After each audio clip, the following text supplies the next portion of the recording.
show contains adult content. It's not our intent to offend anyone, but we want to inform you that if you are a child under the age of 18 or get offended easily, this next show may not be for you. The content, opinions, and subject matter of these shows are solely the choice of your show hosts and their guests, and not those of the Entertainment Network or any affiliated stations. Any comments or inquiries should be directed to those show hosts. Thank you for listening.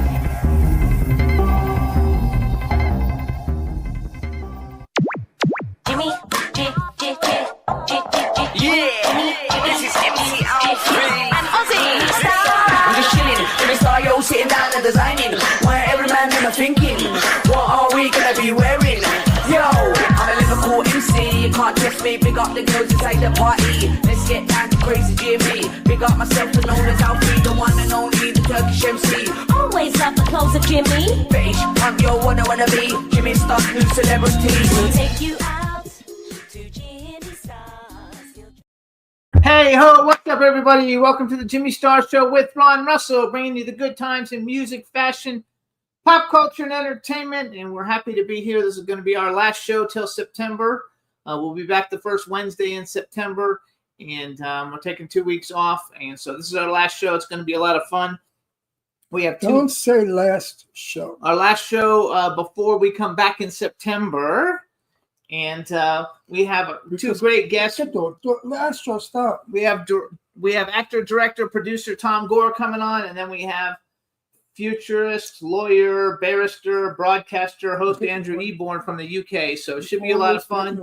I think it'll be a lot of fun. Let me first start off by introducing my cool, outrageous man about town co-host and Astro. Hello, everybody. Yeah, tomorrow we're going on an airplane, going to the East Coast. And I don't want to say it's our last show. I'm superstitious. What can I tell you? That's okay. It's our last show until September 3rd, I think, is our next one. No, until we come back. But you'll still see us on social media doing stuff, so it should be a lot of fun. Chat room, not too many people in there yet, but we want to say hi. Stefan Bell is in there, and he's been working a lot on all our different YouTube channels, you guys, so please check out the YouTube channels: Collector's Corner with Jimmy Star, Dark Fights Horror News with Jimmy Star, The Jimmy Star Show with Ron Russell, and Jimmy Star Entertainment, and Jimmy Star's World. We have 5 of them, you guys, that we're working on, so check them all out. This is Astro. Did you ever meet a person that is like, Jimmy saw this, Jimmy saw that? I mean, so much. He's so much. Well, that's what it's called when you have a brand. Yeah. And it's working. Have a brand. Yeah. In the meantime, you guys also follow us on our social media. Folks. Yeah, Ron's under the weather today. I'm not feeling very well. And that flight tomorrow is very long. And I hope I make it without getting weak. No, you'll make it. I'm still recovering from that stupid whatever it is I had. You know, it comes and it goes. Right. Cindy Lady Lake just joined us. What's up, Cindy? How are you? Like I said, Stefan Bell is in the chat room. Astro's looking at me funny from the corner. I don't know what's up with him. I guess he's happy because we're not like playing with him up here on the show. And okay, so do you want to have anything you would like to report or not?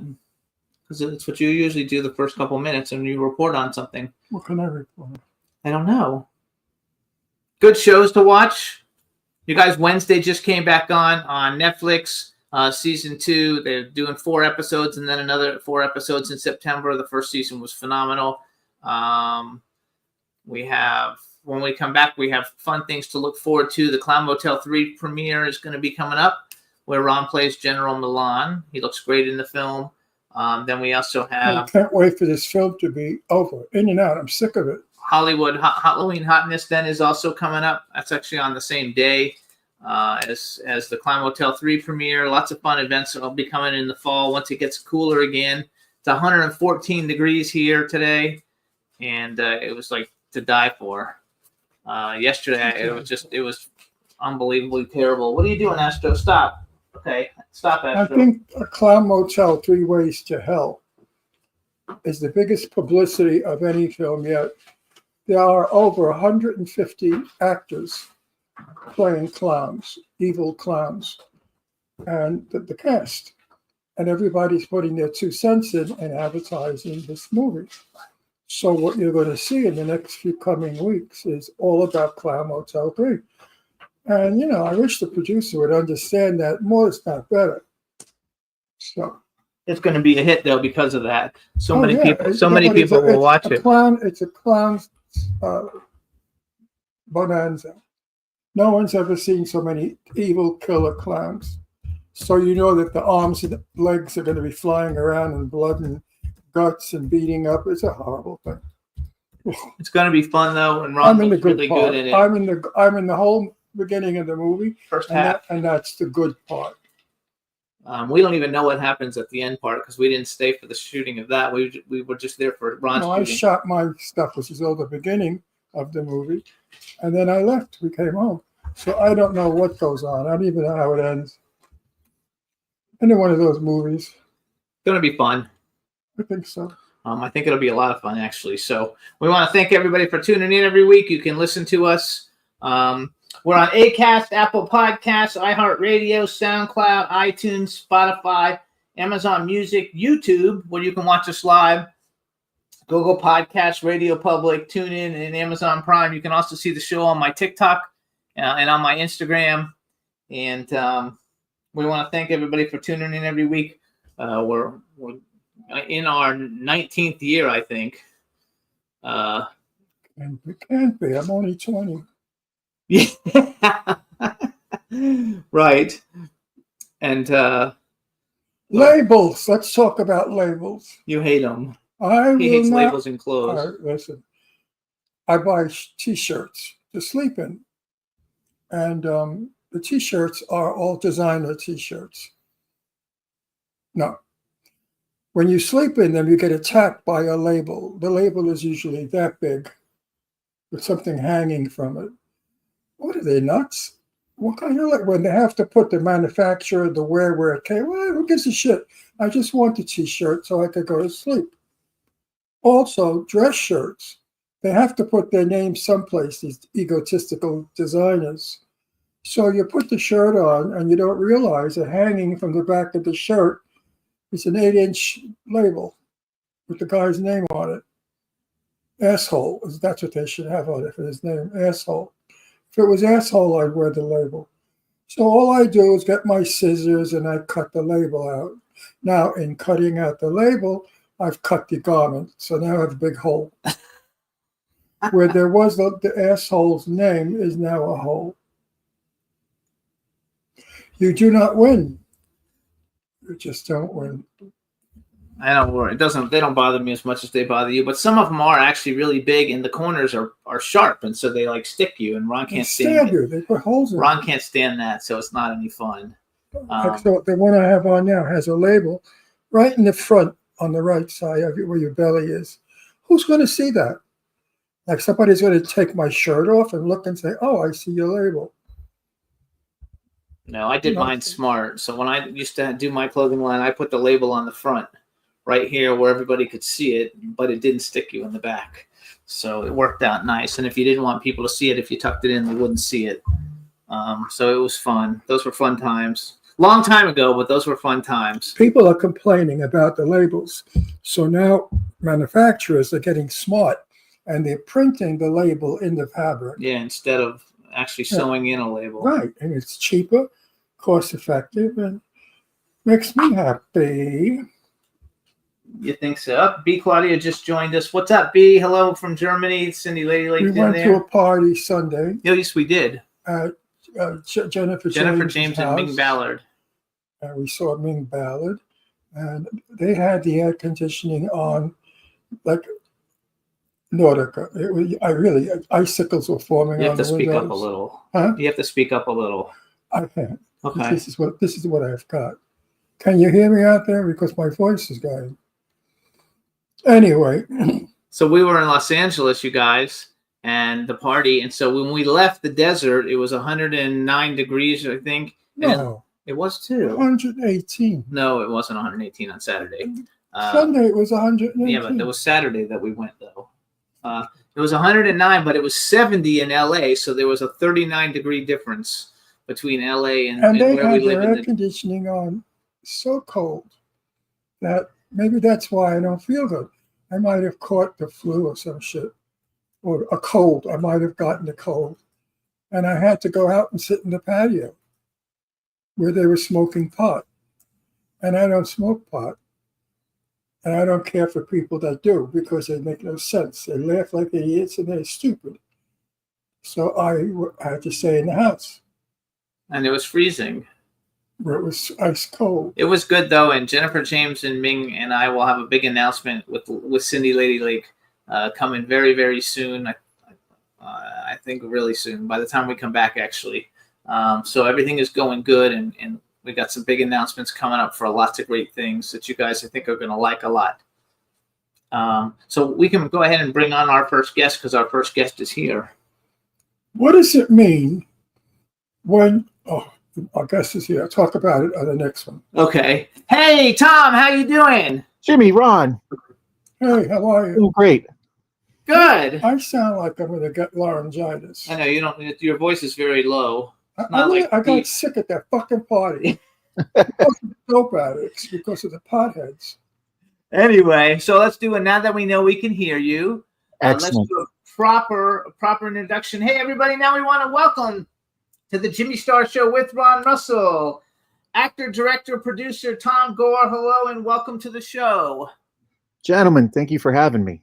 So this is my cool, outrageous man about town who's a little under the weather, Ron Russell. Who knows who I am? You sound great, Ron. Met you. I don't know you. No, we've never met. We've never met. You look like somebody. Oh, I know. You I look get that a like- lot. Well, actually, too, like he's we know all the same people, just that we've not met him. So he's been in a lot of the He films looks that like we know Joe people. Castro. Oh, he looks a no. He doesn't look like. I know Joe Castro, Let me see and he your is profile. a fantastic creative. Let me see your profile. Oh, turn sideways. No, you don't look like No, Joe. you don't look to Joe has a Yeah. hook nose. Me and Joe- Joe look nothing alike. No, you don't. Joe has a hook nose that he could get a whale. If he dove into the ocean, he could hook a whale. Anyway, I'm so let's. glad he's tuned into this too. I've never seen a hook nose like his. His nose is so hooked. How When he hooked is it? When he breathes, if his mouth is open, the food comes out and goes up his nose. You're gonna get a suit, so shut up. Oh, So I want to first of all say, because I was informed this morning that today is your 50th birthday. oh, we're gonna keep that quiet, please. I'm Okay, fighting it's every not your chance I 50th can birthday, get. it's just your birthday. So happy birthday. We want to say happy birthday. Thanks for coming on our show on your birthday. We appreciate it. I'm excited because we have a lot of the same friends, and I think it'll be a lot of fun. And enjoy Yeah. your 50th birthday. Thank Because I can remember when I was so stupid, when I turned 50, I said, oh, nobody, don't wish me a happy birthday. I'm 50. Now I'm 85. And all I want them to do is say, thank God you're alive. Happy birthday. So you see, we're never happy, are we? No, it's a process. You got to keep going through each stage. Yeah, I mean, I wish I were 50. Oh boy, I wish I could be like you now and say, yes, it's our birthday. I will. I'm going to do that. Yes, Tom, today's our birthday. We're both 50. Yeah. Yes.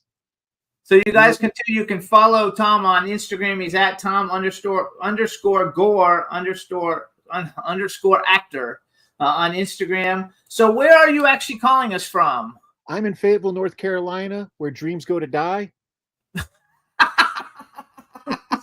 I'm in Fayetteville, North Carolina, where dreams go to die. But I thought they used to make a lot of stuff in North Carolina, like all those like Dawson's Creek and all that shit was Yeah, filmed we there. have out in Wilmington, which is 2 hours away. Uh-huh. And you know the deal. LA, 2 hours is just going from one studio to the next studio. But out here in North Carolina, it's a 2 hour drive as the crow flies. And that's where like One Tree Hill, Dawson's Creek, the Iron Man 3 movie, all that stuff's made in Wilmington. We've got a lot of productions in Charlotte, which is just Atlanta North. Yes. And there's a lot of mid-level studios doing stuff. And, you know, there's enough Fortune 500 companies in the Research Triangle area that I will continue getting work as the bad guy on every industrial promotion, hiring, counseling, quarterly meeting video that they keep in-house. There you go. That's good, though. At least you're working that way. Yeah. I love One Tree Hill. That was one of my favorite shows back in the day. And I got on that a couple episodes. Oh, were you really? Oh, I love Yeah. that. And Chad Michael Murray, he's somebody who I always have on my list. Like if I have a role available for any films I'm producing, I always want to get him, in one of them because I really like him a lot. And I like his wife. His wife, I forgot who his wife is now, but his wife is somebody really big too. Who I can't I even figured out a remember. long time ago why our business is not what it was years ago. Years ago, we had 10 studios, period. Today, we have everybody that's twisted, definitely twisted out of their minds, to be producers. Who would, in their right mind, choose the job of being a producer? It is a hard calling. I mean, It's insane. Years ago, the studio gave you the job, gave you the script and the money. First of all, there's over 11 million actors on IMDb, so that tells you. I think we've ruined the business. Every shithead, every asshole, every moron, every so many of these egotistical people I've met. I just got in a movie. I gave them $10,000, and I'm going to be in the movie, and I'm going to have all my friends over when the movie plays. This is the sickness of was a not pay-per-view. Oh, you're talking about Indiegogo film. yeah, Kickstarter, Indiegogo. GoFundMe. I don't think too many of them get done on Kickstarter. I think they're more on Indiegogo, but I think that These people don't know how to act. They don't know where the key light is or a mark, and it shows because the professional actor is out there doing his thing, and the moron is over there looking out the window. So I'm very against it. I'm in the business 65 years, so I liked it when it was a craft, and it was done by the best people who took all of their heart and soul and put it into the film. And you can tell. You you can can tell. tell. Absolutely. I want to go a little bit into your background before we talk about, because literally we have when you have films that you're in where almost the entire cast has been on our show and that we're friends with them. Yeah, I was looking at my watch going, it's about time, guys. Yeah. So, but I think that so you have a I think you were in the military, right? Yes, I did 20 years in the Army. I retired as a Chief Warrant Officer, as an Apache Longbow helicopter pilot, with 3 tours in Afghanistan, 1 tour in Iraq during the surge, over 2,000 hours of flight time, most of it in combat, and got to do some really cool stuff, some really bad stuff, a lot of stuff. I'm a publicist. Wait, I want to go back to the helicopter thing because I'm a publicist, and one of my clients was a helicopter guy in the military too, and now he's like a helicopter guy. He does medical emergency stuff, with it. Can you still fly a helicopter? If you were going to be in a movie, could you fly a helicopter or yes. no? Yes. That's cool. You got to give me a couple rehearsal takes. Yeah. Make sure I can fly it right, because it will not be, I will guarantee it will not be my last flight. Because I'm working on a movie called The Washington Triangle. We're going to probably change the name. And in it, there's a scene where there's I think there's a helicopter crash, but they're doing it all in this thing against a screen and everything. But I don't know if we need a pilot. But if we need a pilot, you could make it look right. It'll look believable. So I'm on board. I think it would be fun. Then I also read, though, didn't you play football at in your 40s? I did, sir. I after I got out of the Army, I started acting. I started taking classes, workshops, improv training, going to every bit I could get. I've actually auditioned to join the Juilliard. I actually got to go to the Juilliard, where they only invite 200 people. I did not get to be selected that year as one of the 16 because it's a process. We know it's a process. Just the fact that I got to there, I'm like, okay. And then I realized that there was a training gap in technology that I didn't have. So I went to Methodist University, got in their graphic design program, and that taught me everything about Adobe, Photoshop, After Effects, InDesign, Premiere, everything. So that way I could make digitally, instead of going VCR to VCR, reel to reel, cutting, taping every actual film together, and actually use a nonlinear editor to make a movie.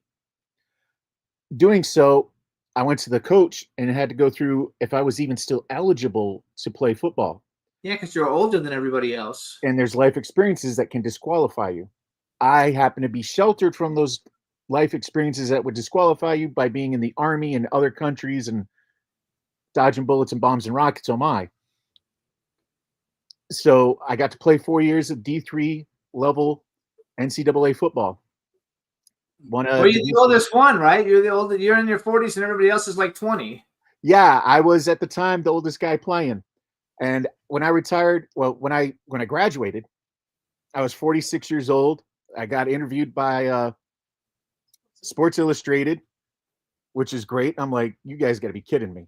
And I thought pretty much my football career was guaranteed over. There's no team is going to draft out of the D3 and 46 years old. I got called by a headhunter over in Europe to see if I can play football in Europe. I'd have to go get my master's degree to get over there. Right. I have to interrupt. Bring it on. I feel like throwing up. He's sick. He's on not well, but he didn't want to miss the I'm show. getting a flu. I have to vomit.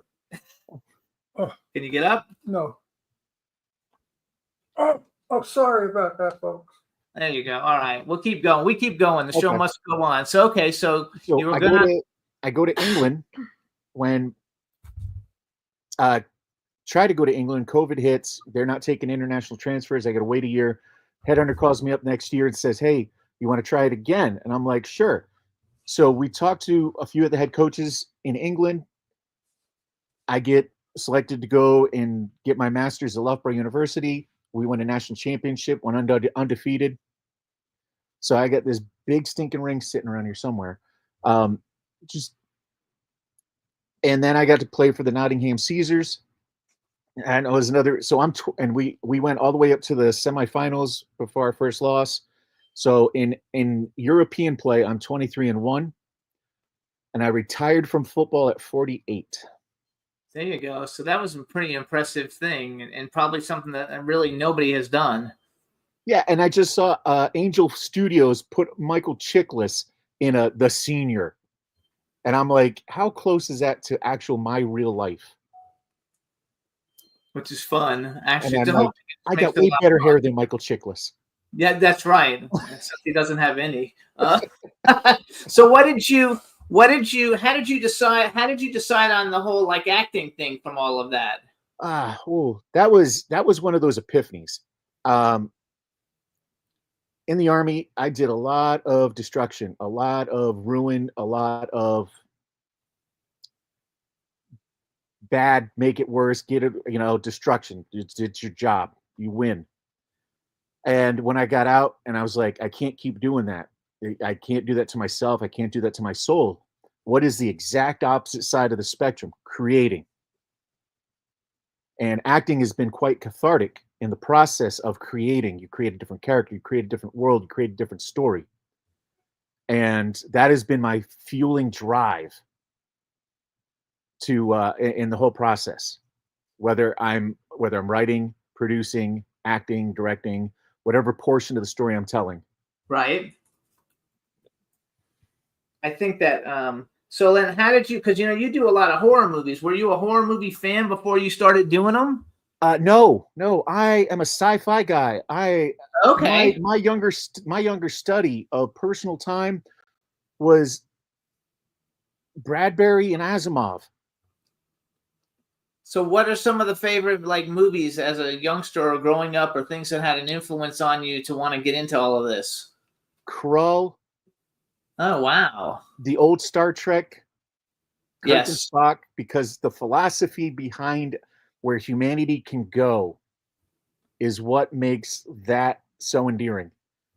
Right now the popular culture is this dystopian wasteland, the zombies, the fallout, the earth, humanity's ruined Earth, and right now it's trending, it's cliquey, it's the thing to do, and I'm biting at the hip to just, when is it going to get back to where humanity can achieve greatness? Where can it go forward positively? Shows like Foundation. I've never even seen that show. It's on Apple.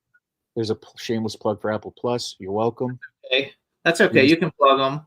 I was trying to, because like on our show, we've had several people from Star Trek on, but now I can't think of who it was. But the original Star Trek. Oh, there's not so many left of them now. You got Bill, Walter. Oh, and this is a long time ago. We had him on, not lately. We had Walter Koenig on. Walter's Yeah. awesome. Maybe the other one that we had on was from the newer one. She has blonde hair. I forgot her name. Isn't that terrible? Jerry Ryan. No, not Jerry Ryan, but I know who that. I forgot who the. I guess Walter's the only one from the original Star Trek that's been on, and then we've had a couple people from the Patrick Stewart Star Trek too. But I'm all about the Captain Kirk Star Trek. Krull, I don't think I've ever even seen. I know what it is, but I don't think I've ever seen it. I'm more of a horror guy though than I am a sci-fi guy. Even though I'd like to make a movie with aliens, Yeah. Well, with the name like Gore, I'm automatically included in a lot of horror conversations. Yeah, how did that actually come about? Like, is that your real name, or did you come up with that name? All 7 letters. I blame my parents. So did they like horror movies? No. My mother was in the Air Force. My father was in the Air Force. They were not horror fans. She was like a rom-com junkie. If she liked that kind of stuff. Do you watch horror movies at all? I mean, because you've done a lot of them. I do. It's like, and then horror is so wide an umbrella. Yes. So when you watch the new Predator movie, yes, it's horror, but it's also sci-fi. Right. When you watch Aliens Earth, it's horror, but it's also sci-fi. So there's a lot of cross-bending. Crossover. Like, is it really horror in a sci-fi setting, or is it sci-fi in a horror setting? So like there's a lot of slasher stabby movies. You know, dude in a mask runs around, kills co-eds. Not inventive. I'm probably not going to waste that 2 hours of my life. If you've got that's funny. I like some of those because I'm a big Scream fan, and I actually have my own film, but it's got an actual plot, not somebody just going around killing somebody. But I have one that we're working on now that it's different, which I can't tell anybody the difference until we make it. But it has to have a plot. Yeah, it has a plot. I like that too better. Like I have a lot of respect for like the Terrifier movies just for what they've accomplished financially. But like those movies, like the stories are terrible, and basically it's really just how much all the different ways you can kill somebody. I think as a guy who's done a lot of horror movies and effects, when you're watching the old research movies like Friday the 13th, 2, 3, 4, and 5, the effects team is driving that movie because they're inventing the next special effect death sequence. Whoever's playing Jason has got to, look the part, but it's the effects team pulling off the stunts, the moulage kit, the body parts, right. And that is the real work in the movie. And I watch a movie to see where is the work being done to show us something new. Yeah, and sometimes you get something new and sometimes you don't. I'm actually doing a film with Adam Marcus from Jason Goes to Hell, and he was the director and the writer, and he's going to be directing the film that we're working on soon. And I think we've had almost every person who ever played Jason has been on the show. And in my collection, so I collect action figures, and I have a 6 foot Jason. I have like a 7 foot Krampus. I have all the animatronical things in my collection. But I like that a lot. I basically get the action figure of anybody who comes on the show if they have one, and if they have a bunch of action figures, I get all of them. Oh my! I don't have any yet. I'm almost there. That Claw is on the ladder rung. There you go. I like it. So let's talk about some of the stuff that you've actually done, because we've had so many of these people come on. First of all, I think that I just saw on Facebook, I think it was today, because you have a film, Kill Giggles, that you're in, and Kill Giggles, I think, is getting ready to come out in like a week or two. On August 26th, Kill Giggles. We take the clown killing story and turn it on its head. I love it. The clowns are the victims. Oh, that's cool. That's something different. Kill Giggles. Yeah, Kill Giggles. And I say that without spoiling anything. No, that's not a spoil because that's actually the name of the title. Like, if you really, I wasn't thinking about it because it's got a great clown on the cover the poster that they put out. But if you actually read the title, I didn't even put that together until you said that. But Kill Giggles is the name of the title, and it's got a clown on the front of it. So Yep, I happen to like clown movies. Ron's done a whole bunch of them. He's done Clown Fear.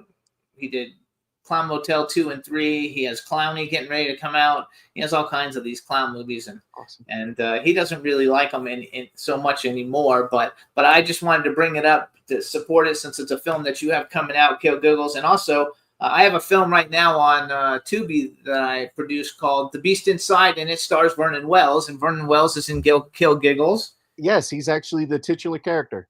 And then Felissa Rose is in it, and Ron did a movie called Big Freaking Rat, and Felissa Rose was in that one, and Denny Nolan, who's in all the Clown Motel movies, is in it, and you're in it, and you were on the show, so we give it a little plug. So I don't have the trailer for it because I didn't see that until today. It's a small circle. But so how was it working with Vernon Wells? He told some great stories with us when we were on set. I actually did not get my scenes and Vernon's scenes did not coexist in the same shooting time. Yeah, that happens a lot. So I did not get any personal one-on-one time with Vernon on this project. I'm sure in the future it will be because it is, as you've already described, it's a very small circle. Yes. Oh yeah. Yeah, right? It was only a matter of time. Kind of like threw me that we haven't met, which we should say we want to thank Matt Chasen, one of the coolest guys in Hollywood who doesn't even live in Hollywood, for setting this up. But Matt Chasen is such a great guy. I have a great rapport with him, and he has really put some great guests on our show. So let's go to some of the films then that I know that we've I also made a list just so we can talk about all the different things that you've actually been in. I think I wrote one thing on the wrong person. But so Desert Fiends, and I want to bring it up because there's a Desert Fiends, and I think Desert Fiends 2 is going to be coming out soon. It's in post right now. And those are both oh my God, I'm having a brain fart. Sean Phillips? Sean Phillips, yes, who's been on our show. I couldn't think of his name. Sorry, Sean. I actually, before I ever knew he made films, I used to follow him on YouTube for his DVD update show or whatever. He's got a really popular show. Every Tuesday he goes and gets whatever DVDs come out, and he does a YouTube channel on it. Yep. So Desert Fiends, Eric Roberts, Bai Ling, Michael Pare, Scout Taylor Compton, Spencer Breslin, Tom Arnold, Robert Lasardo, William McNamara, Lisa Wilcox, Eileen Dietz, Sean Phillips, Brett Wagner, Paul Gunn, you. Yeah. Yeah. So basically, in that film, we've actually had Eric Roberts, we've had Robert Lasardo a couple times, William McNamara, Lisa Wilcox, Eileen Dietz, Sean Phillips, Brett Wagner, and Paul Gunn. So we've had almost everybody, and you on the show. It's an all-star cast for a low-budget film. In the desert, and it was hot as hell, right? Nelson Ghost Town has never heard of the words air conditioning. Oh, I believe it because we shot Clown Motel in the desert too, and it was freaking hot as hell. Yeah, they shot Clown Motel 3 right after Desert Fiends 2. Like half the set was already involved, all the people, and they just migrated over. As soon as one was wrapped, the other lit up, and I was like, "Oh no, I'm going back to North Carolina, guys. This heat. I've done 3 weeks out here. Have a day." Yeah, we were only on Clown Motel 3 for 4 days, I think, but it was hot. And I live in the desert because we live in Palm Springs, so we're used to hot, but it was, really hot. And Ron was 84 when he shot it. It's pretty hot to be walking around out, because he's not a clown. He plays General Milan. But it was a lot of fun. So what I thought we would do is play the trailer for Desert Fiends so everybody can get an idea what it's about. Do you know the story? Can you tell us a little bit about it? Desert Fiends 1, I cannot tell you anything about the story. I apologize. That's okay. Have you seen it? Actually, no, that's a lie. It's there's a toxic waste dump that mutates some people out into the wasteland, and they go on a killing spree when their territory gets invaded by a concert. Oh, I love that. So Juan, we're gonna play the one that says Desert Fiends trailer. You introduce it for us, and we'll be right back. You hang on. No, you introduce it for us, Tom. Introduce the trailer for it, and then you hang on, and we'll be right back. Ladies and gentlemen, please stand by for the trailer to Desert Fiends. There you go. That was good.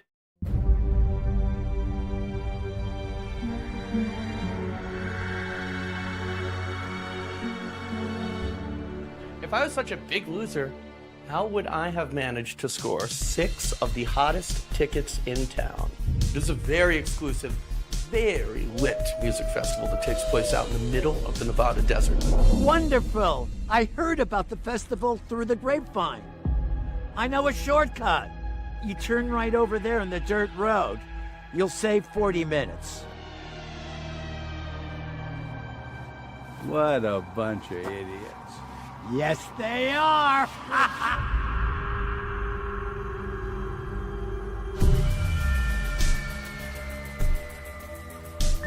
Breaker, breaker, 6-9. There's Papa Bear. Good news. There's a rock and roll concert near base camp. Even better news. We're gonna eat for a long time.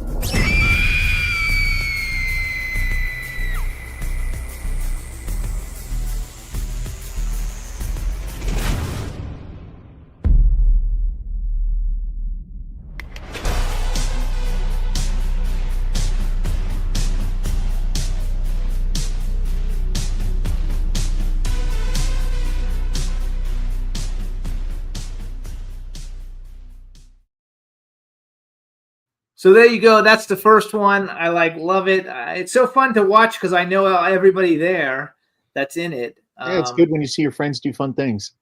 I know, absolutely. So in the chat room, we have this great lady. Her name is B. Claudia. She's a friend of the show. She lives in Germany.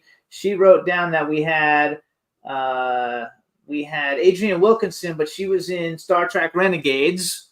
She played Exa Singh. I don't know what the hell that means. And we also had Tracy Lee Coco, who was like Lieutenant J. And we also had, I looked up the other one I couldn't think of, and I thought she was in the old Star Trek, but Denise Crosby from The Next Generation. Ah, Tasha Yar. Yes. So, and we also had a guy.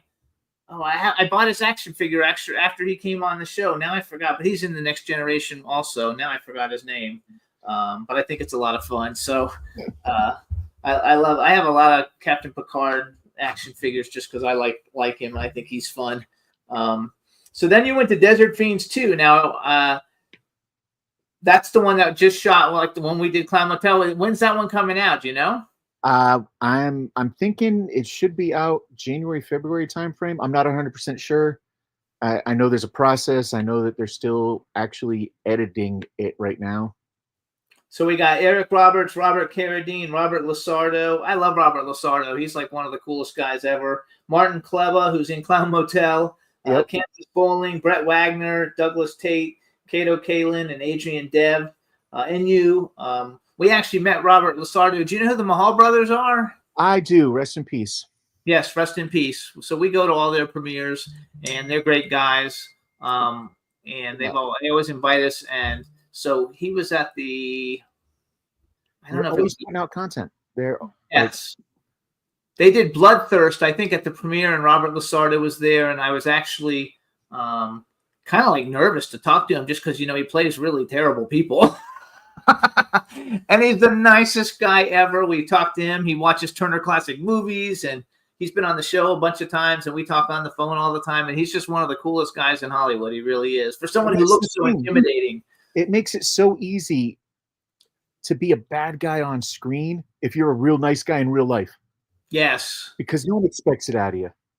And he's the nicest guy really you'll ever meet. Like, I was super impressed and just really love it. And I'm going to use him in some films coming up that we're producing. And so I think so. So you're also a director, because I saw you directed something. I wrote it down. 60 Seconds to Live. I don't know what it is. There was a series of short films in the 60 seconds category.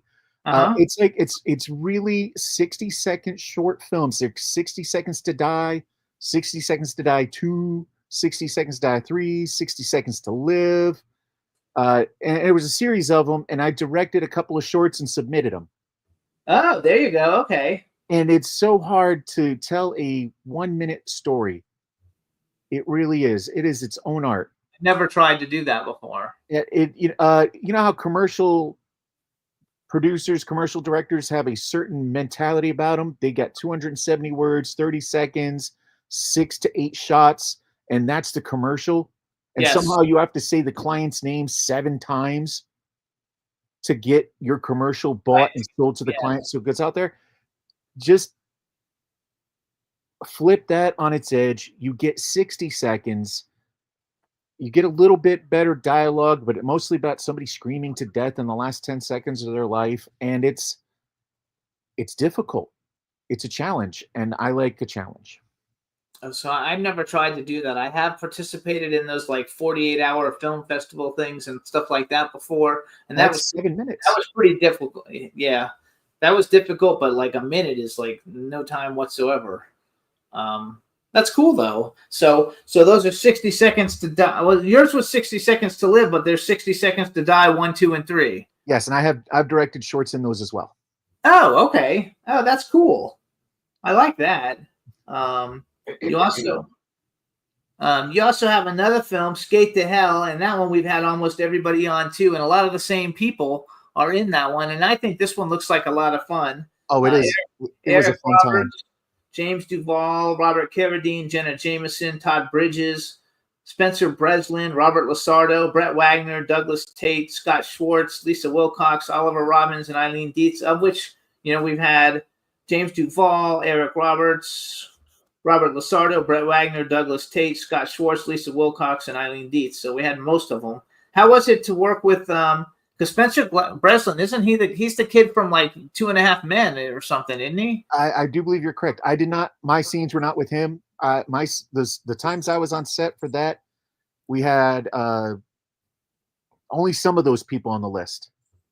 Okay.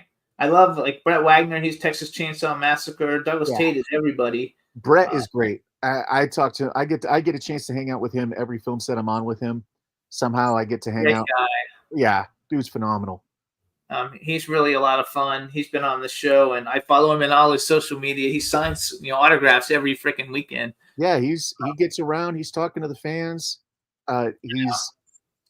He's quite prolific for a reason. It's because he's genuinely a great guy.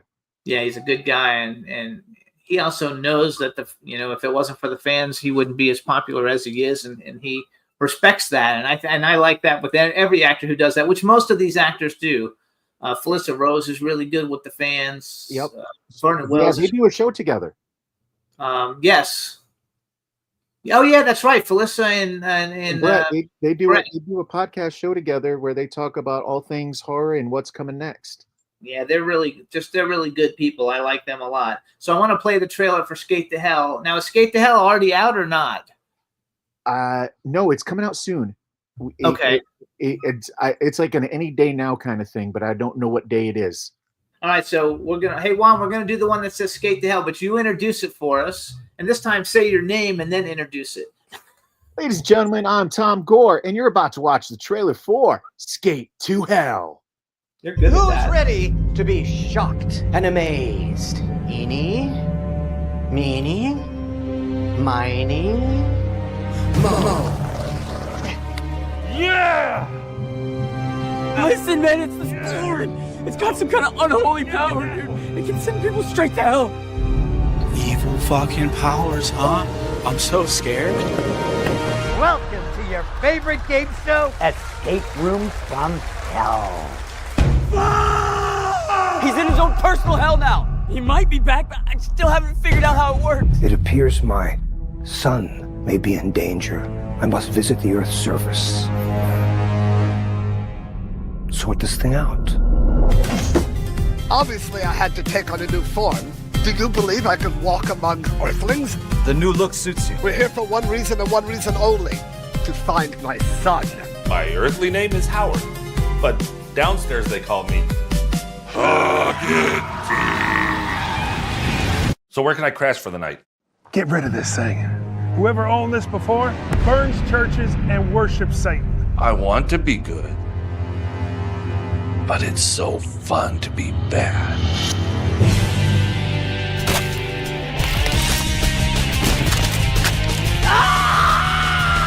Is anyone else here getting charged up? Not around here, are you?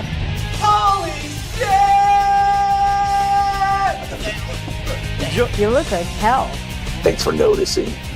Lower class citizen. Yeah, you're a lightweight. It looks like shit. Give me a dollar, give me a dollar.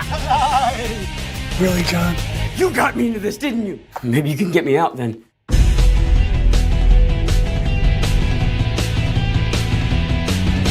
Wanna go home? Killed your home, Mom. Do you think those dealers are here? What the fuck? Great, get filled up by 12-year-old. What does my life come to? Armpit first is not an instrument. That's crazy. Check that out at the local library. You'll be judged for your sins.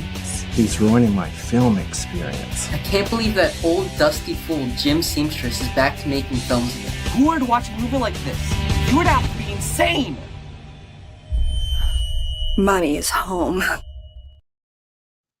I love it. I think that looks like the cutest movie ever. It's a comedy. I love to see Mason Reese in there. I don't know if you're old now. Like Mason Reese was a huge child actor back in the day. I don't know what he was in, but and I also love to see the Ghostface guy. Now Lee Waddell, he was on our show last year. Funny dude. Dude is fantastic. He's got a billion stories. I know. I'm a big. It's funny because like I love all the people who play the characters. You know, like we've had Pinhead on, and we've had Freddy Krueger, and we've had 3 different Pinheads on, but the main one was Doug Bradley. Yeah, Doug's. We've had all the Cenobites. You know, we've had all the Cenobites on. So this show is 18 years old, and when I first started this show, I was a clothing designer. I dressed everybody, and I would take clothes to conventions and introduce myself and invite them to the room. And if they like stuff, you know, as long as I could take pictures, you know, I would give them the clothes, and they all loved the clothes. And that's how I built the show, you know, because then we would become friends. The show had only been on the air for about 2 months, and I had like Malcolm McDowell and Lance Henriksen and all these huge people, you know, coming on the show. And that's really helped build the show a lot, like right off the bat, you know, because most podcasts start and they're unable to get really big people. And we had, you know, Gary Wright, Dreamweaver Gary Wright was one of our first music guests. Expose, who had sold like millions of records as like this girl group, and so but basically that's how I did it. Is I would like, you know, go to conventions and meet the people and give them clothes and take pictures and use them to, you know, sell my clothing line, and they all loved it. And then they all came on the show, and we blew up really fast. You know, we were doing a million views a week, you know, within like 4 months or something. Which was pretty big back in the day. And we didn't even have a thing they didn't even call it podcast when we started. It was a radio show. We didn't have podcasts. So it's been a fun evolution. Now we have 1.3 billion streams, and we're having fun. And every week we bring on just different, you know, kinds of people. I always go to Matt. We're getting ready to go on vacation. And I was like, Matt, I know you got somebody good for me. And he's like, have you had Tom Gore on? I said, no. I don't exactly know who he is. And then I looked you up and I was like, oh yeah, he'd be great because we like know all the same people. It is a small world. That's it. I hope I'm not closing the loop on it. I'm just another cog in the wheel. Oh no, you're definitely not closing the loop on it. So do you watch any horror movies? Like, have there been horror movies growing up that you actually watched and liked? Well, that is the question. Watched, yes. Liked, maybe. Not so much. Not okay. so much. And sometimes, like if I watched a movie when I was younger, not so young, and now I do watch it with 3 different sets of eyes. Yes. So, you know, back then I probably didn't like it at all because I didn't get it. And then when I was a little younger, it's fine. And I didn't understand why a filmmaking team makes the choices they do. Right. You know, and now as I'm older and I've done it and I'm continuing to refine my craft, I see myself going, how do I make it better so that way 6, 7, 8-year-old me can look at it and say, I understand the choices that were made before me, and how I get to make different choices to make it better so 6, 7, 8-year-old me actually gets it. Because those young kids with the internet and the proliferation of everyone having a phone, they're going to watch your movie, whatever it is. There's no more handlebars. There's no more safety bumpers. Your creativity is going to go down the bowling lane, and you're going to hit a strike or you're not. No, absolutely. I can remember because my first movies that I saw, what was it called? Phantasm was one of the first horror movies that I saw, by myself. Phantasm and Phantom of the Paradise, which I don't know if you're old enough to remember. I do remember Phantom of the Paradise. That's a great movie. A great movie, and those were the first two that I actually went and got. My parents let me go see. They dropped me off at the movie theater and then picked me up, and I got to see them on my own. And I love both of them to this day. And it's funny because I became really good friends with the kid from Phantasm. I actually did another movie that I produced that he was in.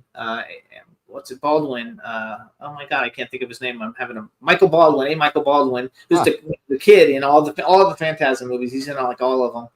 And Reggie Bannister, and I actually met the guy who played Angus Grimm. I met the tall guy.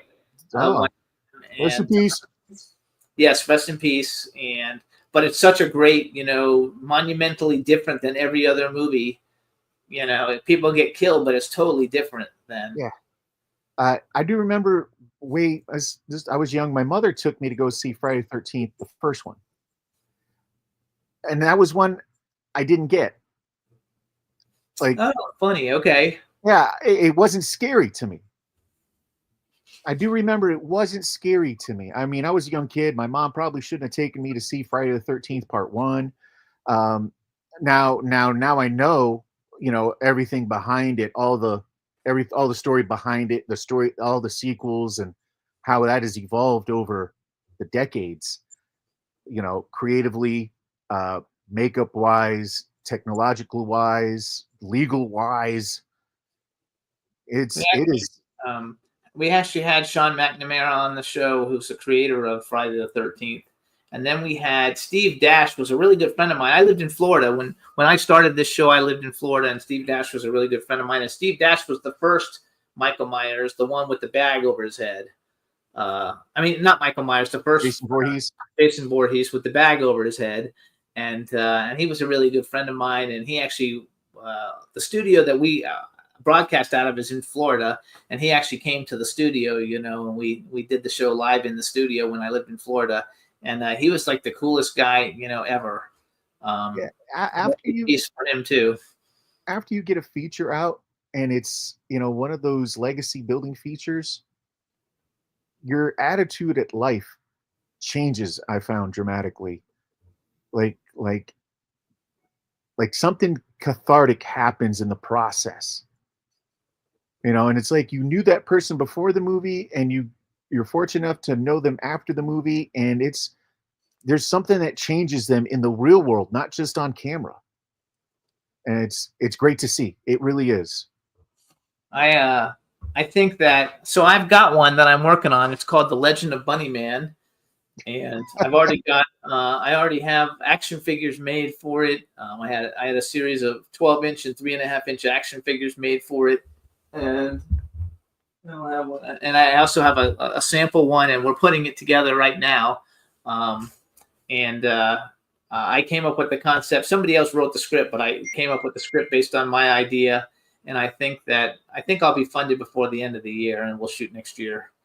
But I'm hoping to be the next, smarter type of a horror movie, because it's not an art to clown. People get killed, but it's not, just going around because they laughed at somebody and you get killed. It's got an actual plot, an actual story behind the whole thing, and I'm looking forward to it. I think it'll be a lot of fun. And I've got another horror movie called The Red River that's a unique one also, and that one's already funded. We're just waiting for the funds to hit the bank.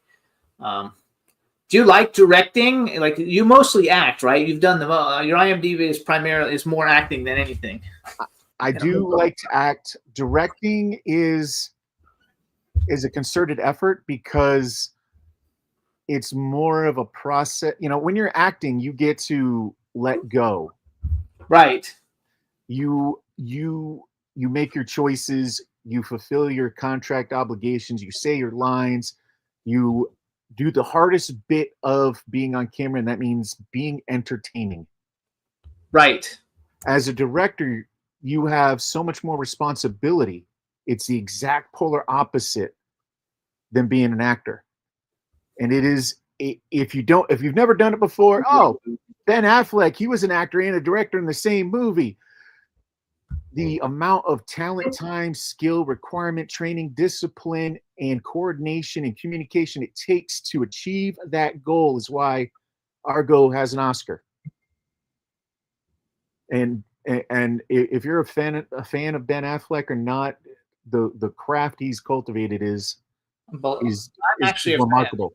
I'm not a fan of him as Batman so much, but I am a fan of him in general. And I actually like to watch I don't like the whole movie. I like to watch through the first bar part where Matt Damon, of Good Will Hunting. Like, I like all the beginning parts of it. And then when he goes to the bar and Ben Affleck says something and the blonde hair guy tries to make fun of him, and then Matt Damon comes in and like buries the guy, and then I usually stop after that because I don't really care about the rest. But when he solves the problem and stuff, I think that's like great. And I think that Ben Affleck has had a very controversial, controversial career, but I don't believe, whether you like him or hate him, you can't deny the talent. I mean, correct. The guys, and that's the way I feel about a whole bunch of people, because there's a lot of actors that I'm not particularly fond of. But I actually have a friend who worked on that basketball movie where Ben Affleck plays the alcoholic father, and he said he was great. They said he was like great to work with, and they were just one of the little cast members, the basketball team people, and they were like, he was terrific. I still talk to him, and so it's good. I think he's the best Batman. Oh no, I don't like him as the I like. He's my best Batman because we had that scene with Jeremy Irons. And Jeremy Irons is phenomenal talent, no matter what. I think Jeremy Irons is fabulous. When he has that dialogue with Jeremy Irons. Jeremy Irons is Alfred, and he admits that he is unrelatable to the common man that he's supposed to be defending in Gotham. And I'm like, this is not Ben Affleck talking. This is Bruce Wayne talking. This is really not the guy in the cowl, because you can put me in a cowl and I'll look like Batman.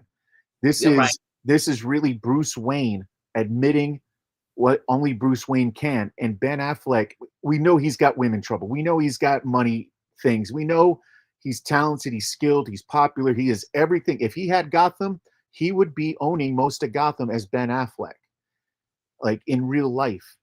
And him to have that conversation where it blurred the lines that even though I knew it was Ben Affleck, and it blurred the lines so much that I felt that he really was channeling Bruce Wayne. That's when it got me. That's when he became the best Batman. I know. I think I really liked the cheesy Batman, so I liked, and I'm not a fan of George Clooney in general, but I like George Clooney as Batman. I loved Alicia Silverstone as Batgirl. She's believable. She was believable. Yeah, so in general, I don't dislike any of them. I like all of them. No. I collect the action figures from all of them. I actually have a Batmobile collection, and it's all signed. Like, I have one signed by George Clooney, one signed by Robert Pattinson. Like, I have a huge collection of it, so I like all of it. I am looking forward to the Batman 2. Yes. Now, what did you think of the first Batman? Did you like it? The Batman? I thought it was great. I thought it was fantastic. Huge fan. 9.8 out of 10. Yeah, I thought it was good too. It was a little darker than I don't really like them when they're so dark, but I guess that's the world that we live in. But I thought Robert Pattinson was great. I was also a big Twilight fan, so I like Twilight. And as a year 2 Batman, Robert Pattinson crushed it. We knew he was a young Batman, a young Bruce Wayne, and there was during the first 5 years is where Batman evolves to becoming the Dark Knight that we hope turns into Adam West or George Clooney or Beetlejuice. It's funny because I live in Palm Springs, and Adam West used to live literally like down the street, like maybe like a mile from us. And I actually met Adam West at I used to act. I'm not really very good, but because I'm popular in social media, I was in a lot of things. Like, I've got a couple hundred movie credits, and And I met Adam West at a convention in Orlando, and he was coming in as I had to go out for an audition, and because I was in Orlando, I had an audition, and I just said hi to him, and I told him I had an audition. He was so nice. He was super friendly. He was super nice. He took a picture with me out on the street, and then I paid and got a picture later with him. But he was like the nicest guy, ever. And as a kid, I watched that every morning. It was on at 6:30, and I would watch it, as I was getting ready to go to school every morning. Yeah, Batman in the morning was how you started your day. Yeah, so you watched the Batman. A lot of people don't get that because they're not old enough, and I'm a lot older than you. But I think that yeah, we you shovel down the life cereal, watching the Batman before you go to catch the bus. So here's a question I like to ask actors, and there's no right or answer. It's a two-part question. Number one, if you could have ever been in any movie that's ever been made, what movie would you like to be in? And then the second part of it would be bucket list male and female actor that you would love to work with, and they could be living or dead. So movie I wish I could have been in. The one that changed my life, Reservoir Dogs. Great movie. Phenomenal movie. Yep. If I could be in any movie, that would be the one. It's a really good movie. Nobody's ever picked that before either.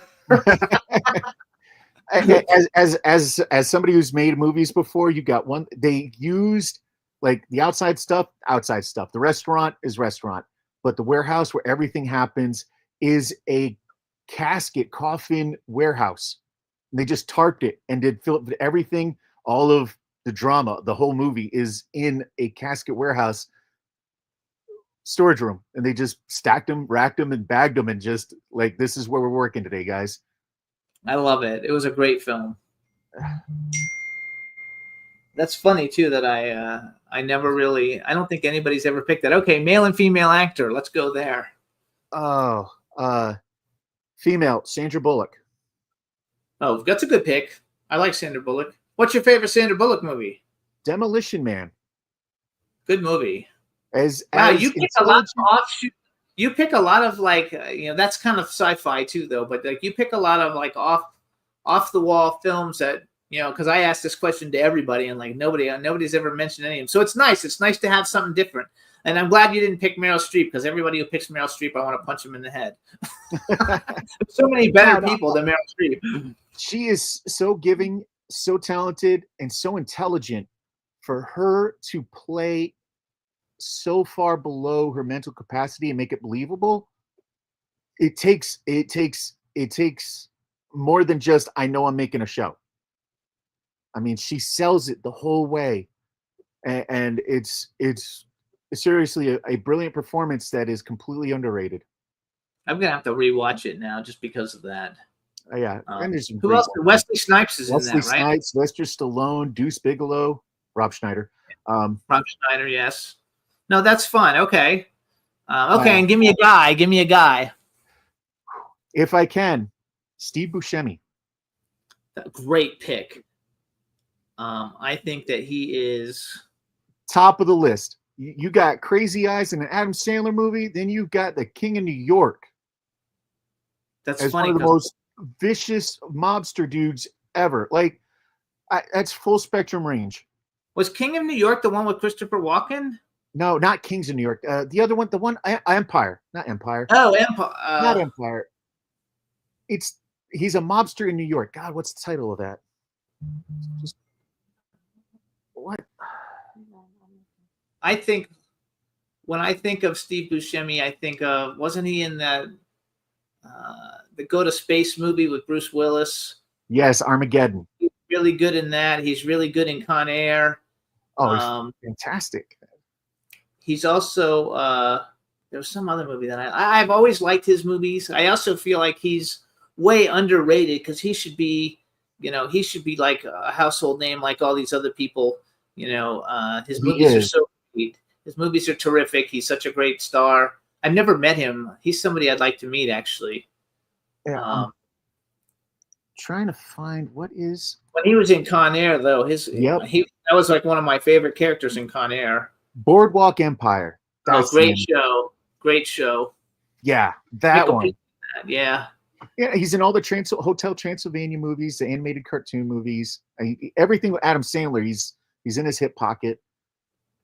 It's No, just, that's a good pick. I agree with you. I think that's a really good pick. yeah. If I was Spielberg and had my way, I would be with Steve Buscemi in a movie. But I'm I like it. not. Okay, now let's switch it up a little bit. As a director, what movie would you have liked to directed? Is it going to be the same movie? No. As a director, if Disney was cutting my check, movie I would like to bring out. I would like to redo The Island. Oh, Leonardo DiCaprio. Yes. Leonardo DiCaprio, they're clones and they win the lottery, and what it really is Oh, no, that's not Leonardo DiCaprio. That's Ethan Hawke, I think. I was thinking of the Leonardo DiCaprio one. Isn't The Island? It's the beach. Oh, yeah. No, yeah, The Island is they live on. Isn't it like Uma Thurman and Ethan Hawke or something? I have to look that up now. Let's see. Yep. The Island. It's Ewan McGregor and Scarlett Johansson and Jaimin Hansen. There you go. Yes, Ewan McGregor. There you go. Great cast. Yeah. A-list talent. But the story is, you win the lottery, and it's not really so much you won, it's that you're going to be harvested for body parts for who the real person is. Right. And Steve Buscemi's in that too. See, so there's a tie-in that puts it all together. That's how it comes together. That's hilarious. I love it. So you guys, this is Tom Gore. It's his birthday. We want to say happy birthday. Follow him at Tom_Gore_actor. I said it correctly that time. Awesome. What movie is out now? What do you have coming out now that you got? Actually, you did another movie called Mountaintop. I'm only bringing it up because we had Lynn Shay and Bob Gunton on the show. Yeah, it was in the prison, and I was one of the convicts in that movie. In Bloody Ballet, we've had Debbie Rochon, Caroline Williams, and Brett Wagner have all been on the show. Yep. And funny, and you did Killer Waves too. James Balsamo, Marky Ramone, Wednesday 13, Reggie Bannister, and Al Burke. And Marky Ramone, I've met a bunch of times. And Wednesday 13 used to shop in my clothing store. I used to have a clothing store in Florida, and all the rock stars. That's how I met Elton John. Everybody shopped there. And so he used to shop in there all the time. So you've worked with some really, stellar people. I only wish, the best for your future endeavors. And we may work together sometime soon. I'm going to find out if we need somebody who can realistically play a helicopter pilot for the film. I can. And, I can do other roles. I mean, I'm 6'3", 300 pounds, and I'm not the fat kind of 300 pounds. I'm a football player. I still have football player physique. There you go. That's good. So you could actually play a killer too. Yeah, you can put me in a suit. You can have me run around the woods. I love it. I have been taking photographs in a furry suit, and people thought I was Bigfoot. There you go. Well, you are a big dude, so we want to thank you for coming on the show. We also want to wish you a happy birthday. Thank Matt for setting this whole thing up, and we'll see you on social media and at the movies. See you at the movies. All righty. Bye-bye. All right, you guys. So Ron's still under the weather, so I'm going to shoot solo on this. And our next, before we bring on our next guest, we're going to take a quick music break. This is Jam Wayne, No Problems. And when we come back, we'll be with our second guest, Andrew Eborn. So enjoy, you guys, and we'll be right back.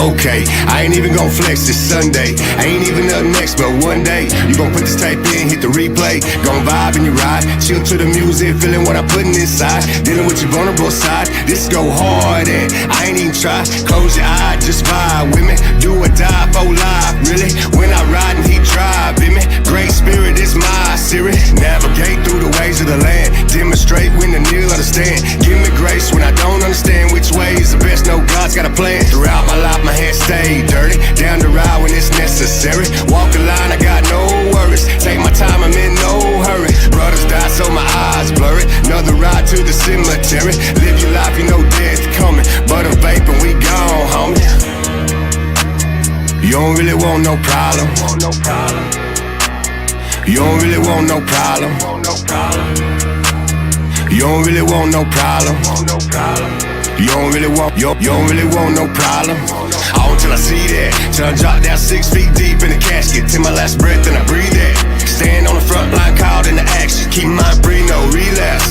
Try to stay clean, but the mud gon' stick. Suds in the fifth, duds on the whip. 1, 2, 5, 6, on curl in the silk with a pearl on the hip. Hand trigger flicker all big. Piece with the wood on the grill. Black in a bit, about to be encouraged when I slip out. Put the Hellcat on drill. Smoke in the spill. Get thrown rap on the seat. You gon' sit with a pack on your still. Been through hell, and I'll be damned if I climbed out just so I can jump back in. Back tie spin when I mash out. Looking for the cash out. Red zone, go for the win. Ride for my friend. Most of them gone so long in the grave, but they locked in the pen. Smoke in the wind. Raise up a toast to the ones that be locked down. Do in a bed. Know the world ain't shit. Lord heard every prayer you lift up down there in cell block 6. As the world on tilt, everybody Leroy left. Had to put the South on drill. About this here, yeah. Bobbing with the head, now I'm mobbing in the streets I live. Let me make it clear. With the thoroughbreds in the country. Blue collar, tried and true. And if it comes down to it, and you cross that line in the red, white, and blue, boy, you better salute. You don't really want no problem. You don't really want no problem. You don't really want no problem. You don't really want, you don't really want no problem.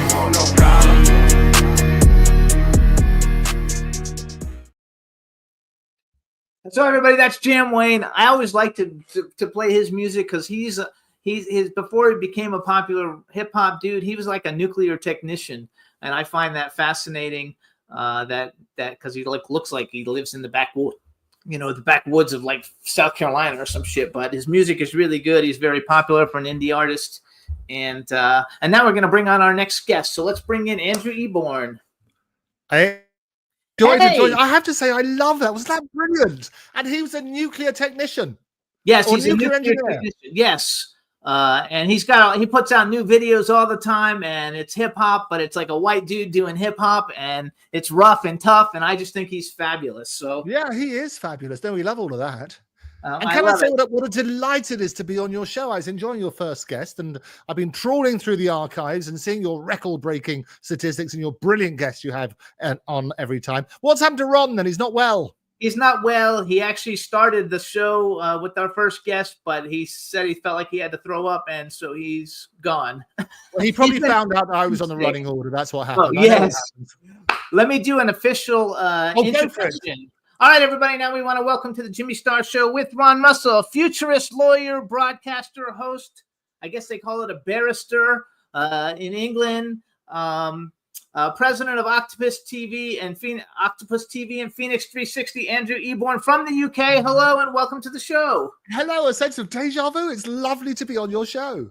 I'm looking forward to it. I think it's so much fun. There's all kinds of things about you that I didn't know. I was trying to research you, but basically everywhere you Google you online, they all say the same thing. That's useful. That's good. You're a genius, a futurist, a lawyer, a broadcaster, a host, and you do a lot of interviews on a lot of other shows. And basically, like you're like the media king of the UK. Ah, yes, more platforms than Paddington I'm on. So there we go. Paddington. I love Paddington. I love the guy who's in Paddington. He's cute. Anyway, so one thing I bet though that people don't ask you very often, because I went to IMDb and you've been in a movie with Kelsey Grammer. I have. Wasn't that extraordinary? Breaking the Bank was the name of the movie. Breaking the Bank. What I love about it as well, Jimmy, is that I've done every single part of this industry. So I've performed in movies. I've been on the radio. I've got my own show on television and all those sort of platforms. But yes, I did a great movie with Kelsey Grammer. A minor role, so fairly irrelevant. But he was brilliant and such a lovely guy. But do check that out, Breaking the Bank. Do you know Kelsey? I don't know him. I have a lot of friends who know him, but I have never actually met him. Let me ask you a question. Are you on a desktop or a laptop? I am on a laptop. Is that okay? Does that work for you? No, it works. I wonder if we can move the camera, like move it down a little bit, because right now it says your name. It's blocking your chin. I want to see if we can. I don't want to block my chin. There's only one. I'll tell you what I can do. Just because it's you, I can sit on a book. Should I sit on a cushion? Yes, that's good. How does that? There we go. Yeah, there we go. For you? I don't want to have a. You don't need to. You move your graphics. I will move for you. You see what? I don't think there's a way to move them anyway. I don't do it like they do that at the Well, station. the people behind the scenes on these shows are absolutely brilliant. So you want to see my chin, all of them. Yes. So I'm happy. We want to see all of them. So yes, you did Breaking the Bank with Kelsey Grammer and John Michael Higgins, who's a really popular comedic actor here. They're both popular comedic actors here in the United States. And then I also wrote down that you did a bunch of documentaries and you're a magician in Every Kind of People, the Robert Palmer video. Yes, absolutely. So I'll tell you how that came about. Island Records, as it then was, that was the label for U2 and Cat Stevens and various others. It was sold to Polygram, and they used to have a video arm which used to do lots of music videos and things like that. And when it was sold to Polygram, they said, "Well, you can't do any more music videos anymore because you'll be competing, but you can do other aspects." So what they said to me, and I was representing them as a lawyer at that stage, they said to me, "Well, can you do something for us?" And I thought, well, if you remember at Christmas time, children always used to get these little box of tricks, and they get these little bits of plastic. They're not quite sure how they work. So I thought that wouldn't it be great if we did the very, very first commercially available video explaining to people how they can do tricks, how they can make them themselves. And I got you a copy here. Here we are. Very rare thing which people won't recognize. It's a VHS. Can you believe it? But that is Andrew Eborn, Art of Magic. It's a rare unsigned copy. And this is how he taught people how to do tricks and things like that. And what I loved was about creativity. So if you can spark that bit of intelligence rather than working on screens all the time and people getting lost in their own little world, it's getting people to connect in this glorious way. So that's what I did. The very, very first official magic taught on video called The Art of Magic. And it's still out there somewhere. You can probably find some on YouTube. I think that is so cool. Like, it's so cool because you're not actually like a normal business person. Like, you're like kind of like a jack of everything, and you do everything, which makes it fun because you do a lot of music stuff. I wrote down you did Live at Nebworth, the documentary featuring all kinds of like basically the biggest people on the planet. Eric Clapton, Dire Straits. I'll tell you how that came about, Jimmy, is we were representing a brilliant organization called Silverclef and Nordorf Robbins, and what they do is music therapy. So it's amazing. So kids, and in particular kids, who cannot connect in other ways, they would get them banging drums or making little sounds with cymbals and things like that. And they would teach them how to communicate effectively through music. So it's a great, great charity. And every year they have these Silverclef Awards, and it's given to the great and good of the industry. As you say, Paul McCartney, we had the Genesis, Elton John, who I know you've sold clothes to and things like that. And so all these it's a wonderful who's who. And it was a big concert in Nebworth, where we got the Silverclef, all the winners one year, and it raised lots and lots of money as a result for this brilliant cause. And Tears for Fears, I just saw them in concert here in the desert not too long ago. And then you did a Wake Up Punk documentary. And so as I was a clothing designer, my foray into entertainment, I had a clothing line. I had 3 clothing stores in Florida. I made one-of-a-kind clothing, only one of them. So if somebody saw somebody in it and asked me to make it, I wouldn't make another one. Right. And my favorite designer growing up was Vivienne Westwood. And I was in England, and I was actually in England one day and actually in London, and I actually saw her. I got to meet her riding her bike to her store. I mean, this is like a zillion years ago. But it was one of the highlights of my meeting celebrity, careers because it was Vivienne Westwood, and she makes the most outrageous stuff. I mean, not a lot of people can wear it because it's a little bit too flamboyant, but I just thought the fact that people could make that wild stuff, and I liked her more in her punk rock days, when she used to do the punk rock stuff. Yeah, and married to Malcolm McLaren, obviously, very famously as well. And I worked with their son, Joe Corey, who had a brilliant brand himself called Child of the Jaego. And also he did the Agent Provocateur, so made a lot of money on that sort of business. And what it was, that the way that came about, it was the 40th anniversary of punk.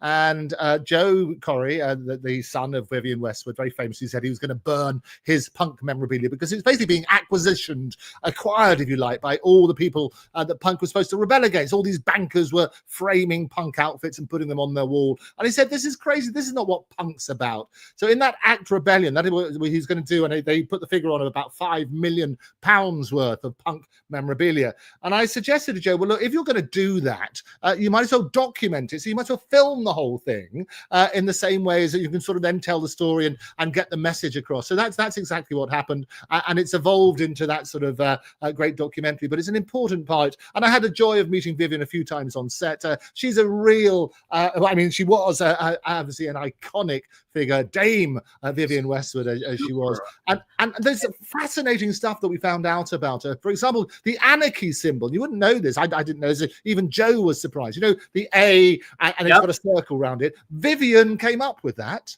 Oh, no, I didn't know that. Yeah, isn't that amazing? And this whole safety pin thing, you know, with Johnny Rotten, John Lydon, all that sort of stuff. So iconic look at that sort of stage. But they used to get raided virtually every week on the King's Road. People come in and steal stuff. So it was sort of feast or famine for her on those sort of days. But obviously in the last few years, she's been celebrated around the world as a phenomenal fashion designer. I would save up money because her stuff's very expensive. You know, it's very expensive. But I would go and buy all the little shirts with the little orbs on them because I like the little orbs. And I bought these great pants. And I had a chain that had it was like a big erect erect metal penis. I mean, she had everything wild. And she had one T-shirt that I used to look for all the time, but you could never find it. It just said Westwood, but in big letters. The W starts here and it ends on the D on the back. Right. Now it's like a collector's item. You could probably never, find it or if you did, it would be too expensive. But I think that she's so iconic, so wonderful. And I actually did a fashion show. We had this club in Florida, and it's where all the punk bands would play. And the Damned was touring, and they had me do a fashion show before the opening of the Damned. And we really had everybody really all punked out, and we had simulated sex acts on the stage, and we had girls with we took dildos and stuck them on drills, and we're making the drills go around. I mean, it was the wildest thing ever, and there was thousands of people there, and it was just fun. I kind of miss the times when life was just fun. I tell you what, we should put, Jimmy, I love this. We should put the fun into dysfunctional. This is what you've got to work on, that sort of basis. But it was absolutely brilliant. I had the joy of working with the Damned as well. I had a hologram company. We got involved with that, and we took them to Abbey Road and did the filming in front of these big screens and sort of without disclosing fully how the magic works. But this is a great way of doing it. So we work with the Damned on that sort of basis. Work with a number of other artists as well, Mark Almond, and lots of good friends. Toya's a good friend as well. And we basically filmed them with holograms. And the great thing about holograms, it means that artists can earn money in their sleep. You are preserving them. And you've also got these digital resurrections. And we've got the great show over here at the moment with ABBA called the Voyage, it's called. It's like they sort of go into the ABBA-verse, and what you can do, you can see these recreations, and it looks so good that you think you're actually at the concert. And that's one of the great future things about things. And one of the companies that I'm now involved with is a company called Phoenix 360. And what that is looking at ways that we can make artists more money, because historically the creatives in this industry, and you're a creative, you understand this, haven't received the rewards they justly deserve. So this is an app that basically is free to download. It's and what happens, it gets them more money as a result of that. They can engage more with their fans, so they can tell people about ticket sales, they can advertise concerts in particular areas, but they can also do merchandise on it and various other things as well. They can do NFTs, and basically the great thing about this app is it's very easy to set up, but we can also help people, is they get their own website as a result of it. So it's all about engagement with the fans now, and embracing technology on that sort of basis. It's a fabulous app. We actually had Alan Cleftis on the show about, I don't know, that must have been 3 or 4 months ago. Right. I didn't know if it was going to fly because we don't really bring businessy kind of people on, but the show was very popular. People loved him. They liked him a lot. You're really different than most people because, I'm a creative and I'm also a business guy. So I totally get you. But I think in entertainment, people are usually either the creative side or the business side. They usually aren't both. And the fact that you are successful at both, number one, is a big testament to, you and who you are and what you've created. But I think that Phoenix 360, you guys, it's phoenix360.com. It's FENIX360.com. It's an app, and you don't have to just be an artist. You can be any kind of creative, really. And the great thing is, Jimmy, is that because it's free, everybody can just try it. Everybody's favorite four-letter word beginning with F. You work on that sort of basis. So this is the great. Just try it. And Alan's great. I was in New York just a few days ago with Alan. We've sort of been traveling the world ever since I was introduced by the brilliant John Velasco. And talking about ABBA, he actually was the guy who signed ABBA. And if you look at his CV, it's virtually every artist you could ever possibly think of, the soundtrack to your life. And he introduced me to Alan, and we got on fabulously, and such great potential. We've had him too. We've had John Velasco on also. You see. This is the show to be on, isn't it? This is what I love in your stats. I was looking at these billions upon billions of people. There's nobody on this planet who hasn't seen the Jimmy Star Show. We have really tried. It's very hard to get. We get a lot of like A minus people. As far as music artists, we get phenomenal. As far as actors, it's a little bit more A minus and B plus. Because the A people, they won't come on because we're not scripted. So I have little notes about you, but that's it. Like we just talk. It's a conversation show. And they won't come on. They won't come on if they don't know what you're gonna ask them. And I would never. It's a fun show, so we're not gonna like if you were like having sex with a tranny in the woods. We're not gonna bring it up because I don't want to bring up anything negative. I only want it to be fun. But we can't always get them. But music-wise, and I think that's the thing. The people. I was going to say you get some great art. I was watching your 90s. I was watching your 90s show the last couple of weeks, and that was really great. You had some brilliant artists on there, which is good. But actually, I mean, we've got quite a rich history, which you probably don't know about because it's not necessarily out there all the time. But Jill Ireland, the brilliant actress, was on my father's side. She was an aunt on my father's side. And she was married to Charles Bronson, and before that to David McCullum, the Invisible Man, the man from U.N.C.L.E. So that was on my father's side. So we've got quite a rich history in the entertainment business as well. But what I love about it, and it's the same as you, and you get some really fascinating people, and people forget people are people, and everybody's normal. They've all got tales to tell, but they also have the same struggles that everybody else has. And if you prick me, do I not bleed? If you tickle me, do I not laugh? We're all the same. And I think if you try and dig that out of people, it's really fascinating.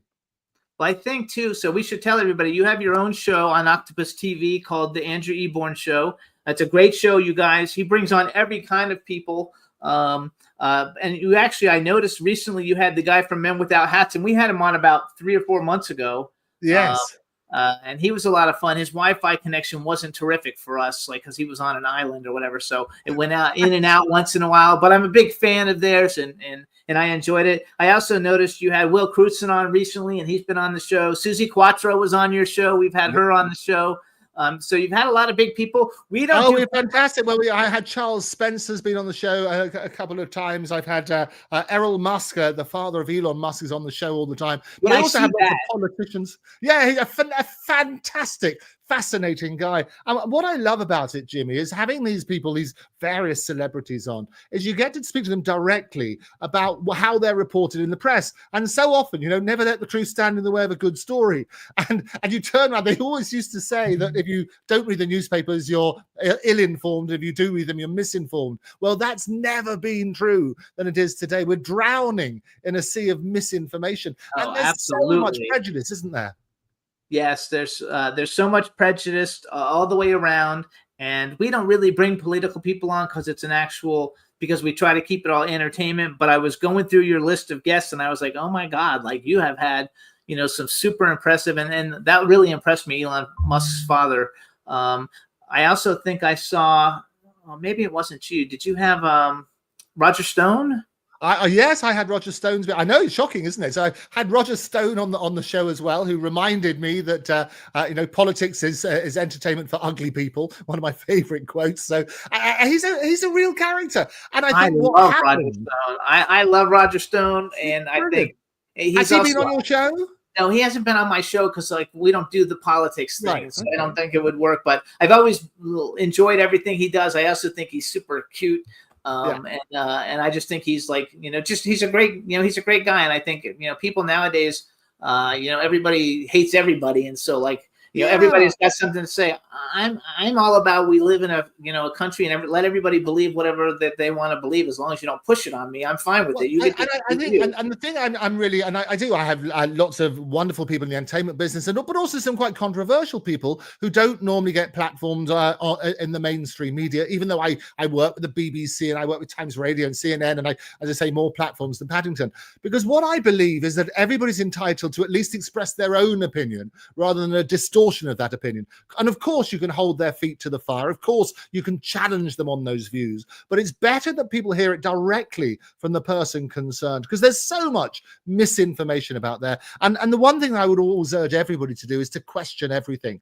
Because what tends to happen, and you know this, is that you'll get people who will surround themselves with friends who've got a particular view, and they only ever say in that little vacuum, if you like. And they only read newspapers or watch channels that endorse that view. And so often, what I like to do, even with people close to me, I just recommend flip through all the different channels, get your news from several different sources, but also try and find out yourself. Always be inquisitive, because the truth is out there. And I always say that sunlight is the best disinfectant. And so many times people try to hide the information, but it is out there. But you're right. But I would urge people, do go along to the Andrew Eborn Show. It is free, everybody's favorite four-letter word on YouTube. We've got tens of thousands of different people who tune in every week. I can't believe how many shows we just do one show a week, and it's a lot of work for me. You're posting up like new show, like you must put like 10 shows a week up. Well, no, I do, because the great thing is, because I do regular shows in the mainstream media as well, so I can put all the clips up there, and a real joy. I've been doing that for a very long time, and the great thing about it, even when I was in New York, I was broadcasting on the BBC and Times Radio, and what I loved about being in New York is that I do the breakfast show on Times Radio every so often, and what happens is you have to get up at 3:30 in the morning here and read all the papers and see what's coming in, what the breaking news is. When I'm in New York, it's only 10:30 at night. I can come in from one of the glorious concerts or whatever it is. So I really like that, and that was good. It's the same. So I did. I was broadcasting for Times Radio from the Hard Rock Hotel. That's where we were staying this time, so we never have to pay for that again. And the reality was exactly that. And the same with the BBC. I was doing some broadcasting from there. So that's the reason. Yes, every day there's new content on the Andrew Eborn Show. And as I say, that's a very hard thing to do in general. By the way, Eileen Shapiro just sent me. She called me. I said, we're on the show. She said, say hello for me. It was an accident. But so Eileen Shapiro, everybody knows her. She is the biggest superstar ever. I tell you what, isn't she an absolute delight? Yes, we've been business partners for I think about 10 years now. We get along. We never had an argument. So that's You've good. never had an argument. What was the secret to that? We get along very well. We both stay in our wheelhouses. She has things she's good at. I have things I'm good at. And together we make a complete, whole, phenomenal person. but it's brilliant. She is a force of nature. I only met her fairly recently, because one of the things that Phoenix 360 does are these live events, and they had it down at the down in New York. We have lots of undiscovered artists and sort of give them a platform, and they get paid, which is great.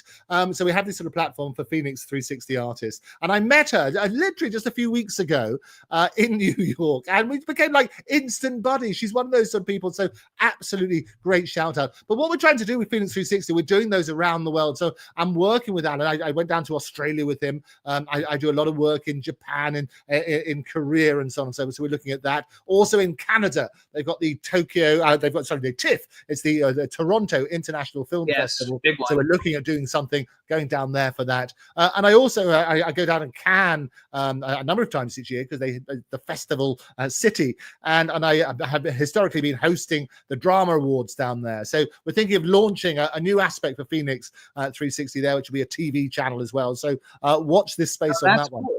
Oh, that's definitely cool. So one of the things is I'm big in music, and I love all the music stuff, but Eileen really loves the music stuff, and I love all the movie stuff. I've got 9 films in production right now, and I've produced a bunch of films, and it's so funny because like Eileen will call me up because she interviews everybody, like literally, she interviews everybody, the biggest stars on the planet, and she'll call me up. If it's a music person, she knows who it is right off the bat.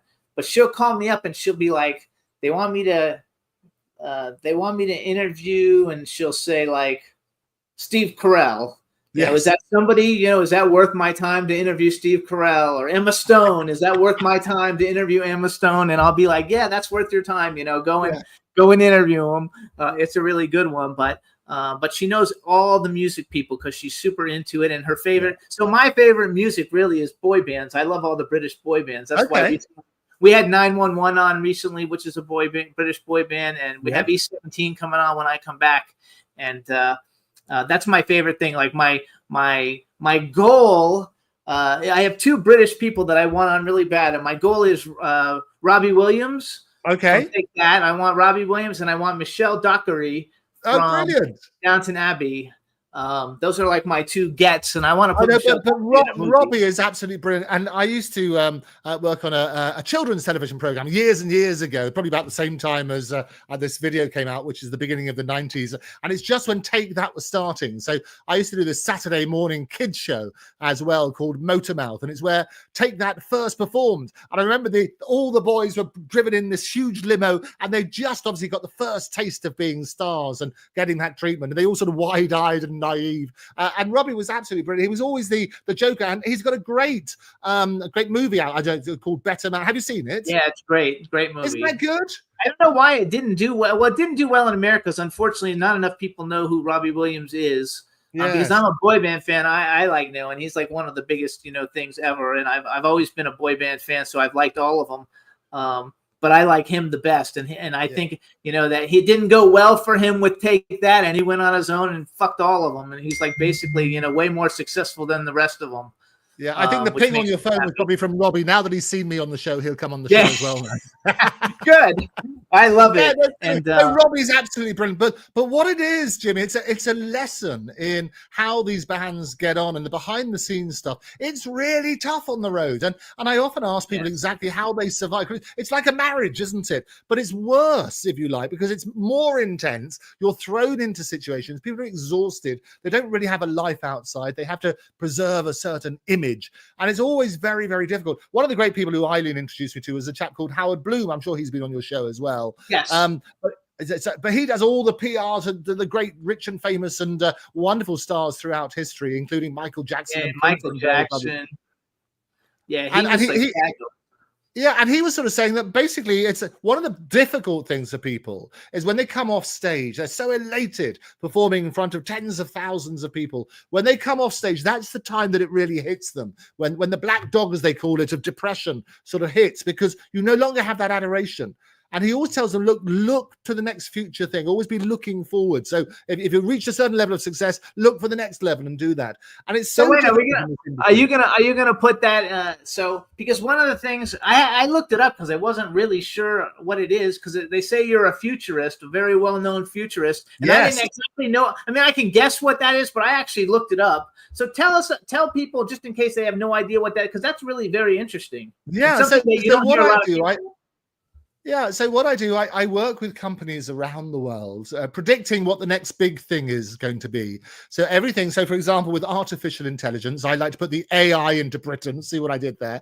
And what I do is I work with companies, say, look, this is how you can harness this technology, so you're aware of both the threats and the opportunities. Because I always say, look, AI is perhaps our biggest human achievement, but also potentially the biggest existential threat. And if people don't know what the technology is and what it can do, they're all scared about the negative side, about losing their jobs and so on and so forth. But AI, for example, if you can harness the power of AI, how that can accelerate growth in companies, and there have been across all sorts of industries, there have been seismic advances in medicine where cures for diseases they never thought possible, been absolutely phenomenal on that sort of basis. So what I do is I look at those opportunities with companies, I predict the trends, and I say that the best way of predicting the future is to make it. And that's what we do. So with companies, I'll explain what sort of opportunities there are, explain how they can harness those accordingly. And that's what I do. I then become a strategic advisor for those different companies, which is what I'm doing with Phoenix. How to harness that technology, how to look at the different markets and the changes they're going to be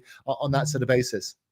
I love AI. About 6 months ago, I was like, if you don't get on the bandwagon, you're going to get left behind. And I just use very basic, things. I write stuff. I I make posters for movies that I'm working on. Then I make the posters come alive, and all kinds of stuff for my social media, because I have like 1 million followers on social media, and I have to have stuff all the day. But as I've been learning more and more, I just keep learning more and more every day about it, because I know that this is definitely the wave of the future. If you're not aboard of it, you're definitely going to get left behind. And even though I'm old, I don't want to get left behind. Well, you're not old at all, and actually AI has been around for a very long time. It was actually in the 1950s that they had this sort of artificial intelligence, which is basically computers. And there was this wonderful thing called the Turing test. You might remember Alan Turing, who appears. We have these wonderful notes over here. Let's see if I've got one for you. There we are. I have these wonderful notes where Alan Turing basically appears on the back of those. Here we are. We've got one here. It's the £50 note. So Alan Turing, which is the guy who basically he had a differently wired brain, but he cracked the Enigma code, you might remember, down in Bletchley Park, and he was famous on that sort of side. But what happens is AI has been around since the 50s, and people have used it in different ways, and people are using it even without knowing it, with it's predicting text and so on and so forth. But now what's happening is it's a lot of people are worried about how it's going to affect the creative industries, and people can tell that when people are writing their exams or they're writing essays, that AI has been written by ChatGPT or Grok, as I like, which is Elon's equivalent. Is Grok better? Is Grok better than is? Do you think I know, because I've got personal interest. I am a musketeer, so I do like what Elon's doing with it. Try both of them. They're both free, and see what works for you. I do use both, and I think they're really good search engines. But there's a knock-on effect. And what's going to happen, I advocate this as well, talking about how things in education, I'm often asked about this as well, is you're getting all these kids are basically in the same way as when you and I were growing up. We used to have slide rules, maybe. You didn't really have calculators because that sort of stopped people thinking. And you had to know your times table. If you don't use it, you lose it. So what's going to happen? We're going to say, well, how can you test the children when they're doing their studies? And what I've always advocated is actually you should bring in Oracy. You should give people, do all your research on Grok, do all your research on ChatGPT. It can help you write your letters. Make sure it's a first draft and you add your own elements to it, so it becomes a co-pilot rather than a thing. But also then the way to test them is to put them in front of their classmates and ask them questions, get them to explain it, because we're losing the power to communicate. And I always say that the more intelligent, the smarter these devices become, the more dumb we become. I agree with that 100%. And I think people like the generations, after me, I don't think they have any communication skills, whatsoever. Just the fact that, you see stuff on the news here in the United States all the time, how people get out of college and they take their parents on their job interviews and stuff because they have no idea how to do anything, So people have really lost, I can't even imagine that. My parents were poor, so I basically, got my first job knocking on doors when I was 9 years old with my lawnmower saying, "Can I mow your lawn?" So I've never been shy. But I think that, people have lost a lot of skills because of it, and ChatGPT will probably even make it worse. But I also think that as long as you need to make it your own, but I think that that's the way to go. I mean, I make movie posters and they're freaking awesome. They look so freaking good. And I used to pay somebody $3,000 to make a poster, and now I can make it myself. So I love it. Oh, yeah, it's great. As I say, you can harness that sort of power. So that's what you do. Look at that opportunity. But then what does that do? That frees you up to do more stuff and work on that sort of base. You can then get your creativity going. And it's quite sad. I don't know if you see this in restaurants now, where people, if they're going on a date or something, they're all just embedded and sort of lost in their phones and so on and so forth. And people don't know how to communicate. And I think this is what we need to do. We need to bring back that power. It's the same with society. We need to bring back the families, because I always say it takes a village to bring up a child. And if they're all just cocooned in their own little world on their digital devices, and you're not interacting with people, you're going to lose a really important part of society. No, I agree 100%. And I'm one of those people I wouldn't be buried in my phone at a restaurant. I'm buried in my phone at home a lot, though, when I'm watching TV, because I'm doing my social media. You've been away merrily since you've been on air, so I love that. But I think you have to be, first of all, to be an interviewer, you have to be able to talk to people and talk off the top of your head, because I never know where the conversation's going to go. So you just talk and see where it goes. But I think all the things that you've done are fascinating. And I had something else written down here. Let me think. So So keynote. So first of all, when you Google your name, you come up as a keynote speaker for like 10 different companies. Like you, so you do a lot of keynote speaking, obviously, because you have a lot of different agents. You have lots of them, and I love them all, and all of them are exclusive, obviously. No, I work with the best in the industry, and I always work on the basis that I love to go travel to places. I love to talk to different people, and it's great about keynote speeches because rather than doing the same speech each time, which some people are fairly lazy, you go and see them once, you think, oh, they were very good, you go and see them again, it's the same stuff. I tailor it for different organizations, and I think if you can adapt it, that's the most powerful thing. So again, it's talking about the different companies that we talk to. It's looking at those organizations because they're going to have their own challenges. And I would sit down with them beforehand, do all sorts of research, and absolutely then go and work and say, look, okay, here are some elements that we can bring. Here's some key takeaways that you want from this. It's apart from the entertainment side and everything else, we can do something really special for your company to make that make sense. So I love doing the live speaking things. And as I say, I also do a lot of award ceremonies, including in Cannes with the Drama Awards and various other things. And those are great fun as well. We also have an organization over here called the Royal Television Society, and that's the great and good of the industry. And I do their Royal Television Society podcast for London here, and interview the great and the good about television and how that's changing. Because television itself it's not about the device, because television is a device. It's about the content. And you're getting content now in many, many different ways. I mean, you are broadcast, you're producing content. You've probably got a bigger audience than some of these channels on traditional television. Oh, I do. Yeah, we do have a bigger. I mean, I have my TikTok. Like my TikTok has been blowing up lately, and I think in like 7 months, I think I have like 18 million plays on TikTok.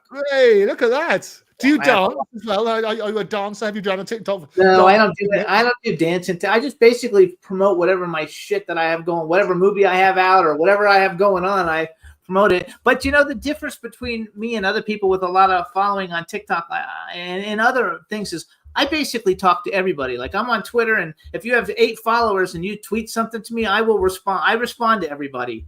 You know, and I think that's really why people follow me, is because I try to be nice to everybody, because everybody's at different places in their life, but they're all doing their own thing, you know, and maybe one person's better known than another. It doesn't make you any better than that person. It's just different. You're different. Well, no, absolutely. And everybody can learn from other people. I think the world is so fractured at the moment and so much dissent that the more we can walk a mile in somebody else's moccasins is what I'd recommend.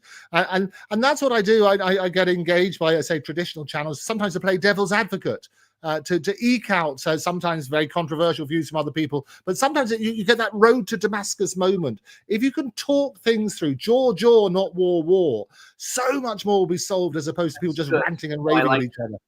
All right, so we have 3 minutes. Who's on your bucket list? If you could interview anybody on the planet that you haven't had a chance to interview yet, who's on your bucket list? I gave you my bucket list. There's this great podcaster who's got millions of followers in the state, a guy called Jimmy Starr. I don't know if you know him. He's going to be brilliant. So he's definitely top of the list. No, and the great thing is, Jimmy, I get approached by lots of people when they want to announce things and so on and so forth. As I say, I speak to lots of royalty. I speak to lots of people. I treat everybody the same. That I have a lot of respect for people, and that's what I love. And as I say, the Andrew Eborn Show, we get great guests all the time. So everybody's on my bucket list, from the poorest of the poor to the richest of the rich, and they all get treated with respect. It's a really good attitude for the whole thing. And I watched some of your shows. I actually want to go back and watch a few of the Elon Musk's father ones, and I'll probably look for the Roger Stone one, just because like when he got pardoned or whatever, he did this little dance, and I saved the video because I thought it was a lot of fun. So I just think those kinds of things are fun. So you guys can check out the Andrew Eborn store. All you got to do is throw the Andrew Eborn into YouTube, you guys, and the shows will come up. You can also go to the Octopus TV website. It's www.octopus.tv, and you can go see Andrew on Instagram. He's got a couple of Instagrams, but his personal one is, I think at least, is at andrew.eborn. Is that right? Yeah, and lots on Twitter as well, at Andrew Eborn, at Octopus TV. I just followed you right as the show was starting. Brilliant. I love it. The stalking is now commenced. But I would implore everybody, please do get in touch. I try to interact as much as possible with people as you do, Jimmy. And also they pose questions for the guests. So I like to get the general public involved. When we have these great names coming on, we get the people involved. So do sign up. up on the YouTube channel as well. Go and check that out, the Andrew Eborn Show. And Eborn is E-B-O-R-N. People always put far too many vowels in there sometimes. So it's really, really simple. E-B-O-R-N.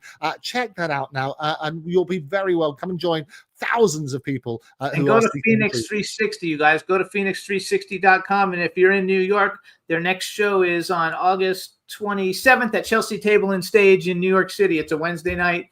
Mark McLaughlin, I know, is one of the performers that's going to be there. It's going to be a lot of fun. So if he was on my show. He's a great voice. He sings the national anthem. Great voice. Yeah, he's got a great voice. All right, so Andrew, thank you so much for coming on the show. Wish you only the best, and we'll talk soon. See you soon. Take care. It's lovely to see you. You take care, Jimmy. Bye-bye.